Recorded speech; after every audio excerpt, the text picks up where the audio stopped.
গাঙ্গুলি এগিয়ে চলো, নন্দীগ্রামের মানুষ তৈরি আছে। অভিজিৎ গাঙ্গুলি এগিয়ে চলো, তমলুক লোকসভা কেন্দ্রের মানুষ তৈরি আছে। গঙ্গোপাধ্যায় আজকের আমাদের এই সভায় উপস্থিত আছেন তমলুক লোকসভা কেন্দ্রের প্রার্থী অভিজিৎ গঙ্গোপাধ্যায়। ভারত মাতা কি, ভারত মাতা কি।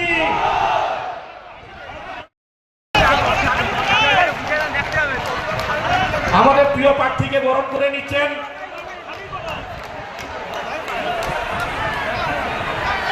উত্তরে দিয়ে বরণ করছেন আমাদের শিক্ষা কর্মকর্তা সম্মানীয় দেবাশিস দাস মহোদয় এবং পুষ্পস্তবক দিয়ে বরণ করছেন নন্দীগ্রাম সাংগঠনিক তমলুক সাংগঠনিক জেলা সাধারণ সম্পাদক সম্মানীয় মেঘনাথ পাল মহোদয়।